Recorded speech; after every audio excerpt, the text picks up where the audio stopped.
Chapitre 16. Maudit, maudit Créateur! Pourquoi est-ce que je vis? Pourquoi, à cet instant, n'ai-je pas éteint l'étincelle de vie que tu as si étourdiment allumée en moi? Je ne sais pas. Le désespoir ne s'était pas encore emparé de mon être. Je n'étais animé que par la rage et que par la vengeance. C'était avec délectation que j'aurais détruit le chalet et ses occupants, que je me serais réjoui de leurs cris d'épouvante et de leur malheur. Quand la nuit tomba, je quittai ma cabane et allai me promener dans le bois. À présent, je n'éprouvais plus la crainte d'être découvert. Je libérais mon angoisse en poussant des hurlements effroyables. Ainsi qu'une bête sauvage qui vient briser ses chaînes, je détruisais les objets qui se dressaient devant moi, fonçant parmi les taillis à la vitesse d'un cerf.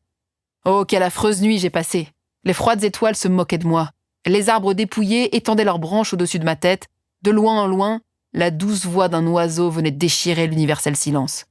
Tout, sauf moi, se reposait ou s'amusait. Et moi, démon parmi les démons, je portais l'enfer en mon sein. Ne trouvant personne avec qui sympathiser, je voulais arracher les arbres, semer autour de moi la ruine et la destruction avant de m'asseoir pour admirer mon œuvre. Mais c'était là un paroxysme insupportable. Ces excès physiques m'avaient fatigué et je m'étendis sur l'herbe humide, frappé d'impuissance et de désespoir. Parmi les myriades d'hommes, existait-il un seul qui pourrait avoir pitié de moi ou qui pourrait me secourir? Devais-je éprouver de la bonté envers mes ennemis? Non! À partir de ce moment-là, je déclarais la guerre au genre humain. Et par-dessus tout, à celui qui m'avait façonné et qui avait provoqué chez moi cette détresse intolérable. Le soleil se leva. J'entendis des voix d'hommes et me rendis compte qu'il n'était pas possible de regagner mon abri pendant la journée. Je me cachais dans des pétaillis, déterminé à passer les heures suivantes à réfléchir sur ma situation. Le soleil qui brillait agréablement et l'air pur me rendirent jusqu'à un certain point ma tranquillité. En songeant à ce qui s'était déroulé au chalet, je ne pus m'empêcher de croire que j'avais fait preuve de trop de précipitation. J'avais, à coup sûr, agi avec imprudence. Il était clair que mes propos m'avaient rallié la confiance du père, et j'avais commis une faute en exposant mon horrible corps à ses enfants. J'aurais dû m'habituer au vieux de Lacey, et ensuite seulement me montrer au reste de la famille, quand tout le monde aurait été préparé à cette rencontre. Mais je ne pensais pas que mes erreurs étaient irréparables. Après avoir réfléchi, je décidai de retourner au chalet, de revoir le vieil homme et de tenter par mes arguments de le gagner à ma cause. Ces pensées m'apaisèrent, et dans l'après-midi, je tombais dans un profond sommeil. Mais ma fièvre était telle que je ne pus pas faire des rêves tranquilles. L'horrible scène qui avait eu lieu le jour précédent surgissait à tout instant devant mes yeux. Et les femmes prenaient la fuite, et Félix, hors de lui, m'arrachait des genoux de son père. Je m'éveillai épuisé.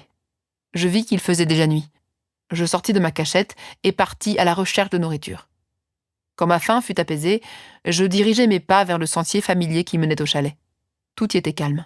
Je me glissai dans ma cabane et attendis en silence l'heure habituelle à laquelle la famille se levait. Cette heure arriva. Le soleil était déjà haut dans le ciel, mais personne n'apparut. Je tremblais violemment, appréhendant quelque terrible malheur. L'intérieur du chalet était sombre et je n'entendais rien bouger. Comment faire comprendre l'angoisse de cette attente? Bientôt 2 paysans s'amenèrent. Ils s'arrêtèrent près du chalet et se mirent à parler avec des gestes violents. Je ne comprenais pas ce qu'ils disaient, car ils parlaient la langue du pays, différente de celle de mes protecteurs. Peu après, pourtant, Félix surgit avec un autre homme. J'étais surpris car je savais qu'il n'avait pas quitté la maison ce matin, et j'attendis anxieusement afin de découvrir à travers ses paroles l'explication de cet étrange comportement. « Savez-vous, lui dit son compagnon, que vous allez être obligé de payer 3 mois de loyer et que vous allez perdre la récolte de votre jardin ? Je ne désire pas obtenir d'injustes avantages et je vous demande de réfléchir quelques jours encore avant de vous décider. » « C'est absolument inutile, répondit Félix. Nous ne pouvons plus retourner habiter dans cette maison. La vie de mon père est menacée, à la suite des horribles événements dont je vous ai fait part. Mon épouse et ma sœur ne pourront jamais oublier leur épouvante. Je vous prie de ne plus revenir sur cette question. Prenez possession de votre demeure et laissez-nous changer d'endroit. » Tout en parlant, Félix tremblait à l'extrême. Avec son compagnon, il entra dans le chalet. Ils y restèrent quelques minutes, puis repartirent. Je ne devais plus jamais revoir aucun des 2 Lacey. Toute la journée, je ne bougeais pas de mon abri, abattu et découragé. Mes protecteurs étaient partis, et ils avaient brisé le seul lien qui me reliait au monde. Pour la première fois, des sentiments de vengeance et de haine m'emplirent le cœur, et je ne pouvais rien faire pour les maîtriser. Me laissant emporter par le courant, je glissais vers la destruction et la mort. Quand je pensais à mes amis, à la voix douce de Lacey, aux beaux yeux d'Agatha, à la splendide arabe, ces dispositions-là s'évanouissaient, et j'étais pris d'un accès de larmes. Et pourtant, je me disais aussi qu'il m'avait chassé et abandonné, et ma colère reprenait le dessus. Une colère aveugle qui me poussait à détruire furieusement des objets inanimés, à défaut de m'attaquer à des êtres humains. Au milieu de la nuit, je plaçais une grande quantité de bois autour du chalet. Puis, après avoir saccagé toutes les cultures du jardin, je patientais un peu avant de me mettre à l'œuvre. Plus tard, un vent violent bondit des bois et dispersa rapidement les nuages qui sillonnaient le ciel. L'ouragan s'accrut ainsi qu'une avalanche et fit jaillir en moi une espèce de folie, renversant toutes les frontières de la raison et de la réflexion. Je mis le feu à une branche d'arbre sèche et me mis à danser furieusement autour du chalet que j'avais vénéré, les yeux fixés vers l'ouest, là où la lune approchait de l'horizon. À la fin, ses contours disparurent et j'allumai ma torche. Je hurlais et j'attisais la paille, les bûches, les branchages que j'avais réunis. Le vent aviva les flammes, lesquelles très vite encerclèrent le chalet, s'y collèrent, le léchèrent avec leurs langues meurtrières et fourchues. Une fois que je fus convaincu qu'il n'y avait plus aucun moyen de sauver le bâtiment, je quittai le voisinage et allai me réfugier dans les bois. Et maintenant, avec le monde contre moi, où allais-je conduire mes pas ? Je décidai de fuir loin du théâtre de mes malheurs. Mais, puisque j'étais haï et méprisé, toute contrée devait m'être également hostile. Et puis, finalement, je pensais à ton existence. J'avais appris par tes papiers que tu avais été mon père, mon créateur. Qui pouvait être plus attentionné à mon égard, sinon celui qui m'avait donné la vie ? Parmi les leçons que Félix avait dispensées à sa fille, la géographie n'avait pas été négligée. J'avais appris de la sorte la situation respective de différents pays du globe. Tu avais indiqué Genève comme nom de ta ville natale, et je pris la décision de m'y rendre. Mais comment allais-je m'orienter ?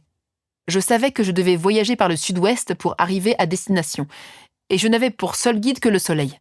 J'ignorais les noms des villes par lesquelles je devais passer, et il n'était pas possible que je me renseigne auprès d'un être humain quelconque. Toutefois, je n'étais pas désespéré. De toi seul, j'espérais du secours, même si jusque-là je n'avais éprouvé pour toi que de la haine. Créateur insensible et sans cœur, tu m'avais doté de perception et de passion, et puis tu m'avais rejeté comme un objet horrible et méprisable aux yeux de l'humanité. Mais ce n'est qu'à toi que je pouvais réclamer de la pitié et de l'aide. Ce n'était qu'à toi que je pouvais demander cette justice que je cherchais en vain auprès de toutes les autres créatures humaines. Mon périple fut long, émaillé d'atroces souffrances. C'était la fin de l'automne quand je quittais la région où j'avais séjourné si longtemps. Je voyageais uniquement la nuit, craignant de rencontrer le visage d'un homme. Autour de moi, la nature dépérissait et le soleil perdait sa chaleur. J'affrontais la nuit et la neige. Les rivières étaient gelées et la surface de la terre était dure et froide, sans le moindre abri. Ô terre, combien de fois n'ai-je pas voué à la malédiction celui qui avait été la cause de mon existence ? Ma bonté naturelle avait disparu, et tout m'acheminait vers la haine et l'amertume.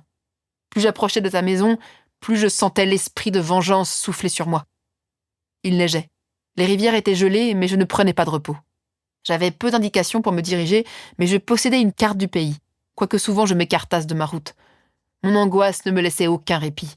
Aucun avatar ne pouvait venir alimenter ma fureur et ma disgrâce. Néanmoins, il s'en produisit un lorsque j'arrivai à la frontière suisse. Le soleil avait recouvré sa chaleur et la terre recommençait à verdir. Mais cela ne fit que renforcer mes sentiments d'amertume et de répulsion. D'ordinaire, je me reposais pendant la journée et ne voyageais que la nuit, lorsque j'étais certain de ne pas être vu par des hommes. Un matin, cependant, remarquant que ma route traversait une épaisse forêt, je me risquai à poursuivre mon chemin après le lever du soleil. C'était un des premiers jours du printemps, et j'étais sous le charme de la luminosité et de la douceur de l'atmosphère. Je me sentais bien. La tendresse et le plaisir revivaient en moi, alors même qu'il m'avait semblé mort depuis longtemps. À moitié surpris par ces sensations nouvelles, je m'y abandonnais, oubliant ma solitude et ma laideur, et j'osais être heureux.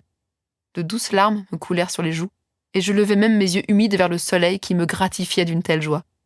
Je continuai à marcher à travers les sentiers de la forêt jusqu'à en atteindre la lisière où coulait une rivière profonde et rapide. De nombreux arbres, à présent en fleurs, y plongeaient leurs branches. Je m'étais arrêté là, ne sachant trop quel sentier il me fallait suivre, lorsque j'entendis des bruits de voix qui m'incitèrent à me dissimuler à l'ombre d'un cyprès. J'y étais à peine caché qu'une fillette surgit en courant et en riant comme si quelqu'un lui venait sur les talons. Elle poursuivit sa course le long des berges abruptes de la rivière. Soudain, son pied glissa et elle chuta au milieu du rapide courant. Je me précipitai hors de ma cachette et au prix d'un effort extrême, je parvins à la saisir et à la sortir de l'eau. Elle était sans connaissance et, avec tous les moyens dont je disposais, j'entrepris de la ranimer. Quand je fus tout à coup interrompu par l'arrivée d'un paysan, sans doute la personne que fuyait la fillette. En m'apercevant, il se rua sur moi, m'arracha la fille des mains et se précipita vers la partie la plus sombre de la forêt. Je le suivis à toute vitesse, sans savoir pourquoi. Dès que l'homme vit que je m'approchais, il s'empara de son fusil, le pointa vers mon corps et tira. Je tombai sur le sol. Redoublant de vélocité, mon agresseur s'échappa au milieu de la forêt. Voilà comment on me remerciait pour ma bienveillance. J'avais sauvé un être humain de la mort, et pour toute récompense, je recevais une blessure qui me faisait tordre de douleur. Les sentiments de bonté et de tendresse, auxquels je m'étais abandonnée un peu plus tôt, firent place à une rage démoniaque, et je me mis à grincer des dents. Excité par la souffrance, je vouais une haine et une vengeance éternelle à l'humanité tout entière. Mais mon mal eut raison de moi. Mon pouls faiblissait et je m'évanouis. De nombreuses semaines, je menais une existence misérable dans les bois, essayant de guérir ma blessure. La balle s'était logée dans mon épaule, et je ne savais pas si elle s'y trouvait toujours, ou si elle en était sortie. Et dans ce cas, je n'avais aucun moyen de l'extraire. Mes souffrances, en outre, étaient avivées par l'accablante impression d'injustice et d'ingratitude dont j'avais été la victime. Chaque jour, je criais vengeance, une vengeance profonde et mortelle, la seule qui aurait pu compenser les outrages et l'angoisse que j'endurais. Au bout de quelques semaines, ma plaie se cicatrisa, et je poursuivis mon voyage. Ce n'était plus l'éclat du soleil, ni les brises printanières qui pouvaient alléger mes tourments. Toute allégresse était une insulte à mon dépit, et me faisait ressentir plus douloureusement encore que je n'étais pas destinée à la joie et au plaisir. Pourtant, mes fatigues touchaient à leur fin, et 2 mois plus tard, j'arrivai dans les environs de Genève. Comme le soir tombait, je me réfugiai dans un abri au milieu des champs, afin de réfléchir à la manière dont j'allais aborder. J'étais épuisé, j'avais faim. J'étais trop malheureux pour jouir de la douce brise du soir ou admirer le soleil qui se couchait derrière les merveilleuses montagnes du Jura. À ce moment, un léger sommeil dissipait déjà ma rancœur, quand je fus réveillé par l'arrivée d'un beau garçon qui, plein d'agilité, venait en courant vers l'abri que je m'étais choisi. Et soudain, en le voyant, j'eus l'idée qu'une petite créature ne pouvait pas avoir, elle, de préjugés, et qu'elle n'avait pas assez vécu pour connaître l'épouvante et la laideur. Aussi, si je parvenais à m'emparer de lui, si je réussissais à en faire un ami et un compagnon, je ne serais plus seul dans ce monde peuplé d'hommes. Obéissant à mon impulsion, je saisis le garçon au passage et l'attirai vers moi. Dès que ma physionomie lui fut révélée, il plaça ses mains devant les yeux et poussa un cri formidable. Je lui tirai énergiquement les mains du visage et lui dis « Pourquoi fais-tu cela, mon enfant ? Je n'ai pas l'intention de te nuire. Écoute-moi !» Il se débattit violemment. « Lâchez-moi » hurla-t-il. « Monstre ! Abominable créature ! Vous voulez me manger et me mettre en pièces ? Vous êtes un ogre ? Laissez-moi partir, ou je le dirai à mon papa. »« Tu ne reverras plus jamais ton père, mon garçon. Tu dois venir avec moi. »« Hideux monstre ! Laissez-moi partir ! Mon papa est un syndic. C'est Monsieur Frankenstein. Il vous punira. Vous n'oserez pas me garder. »« Frankenstein ? Tu es donc de la famille de mon ennemi ?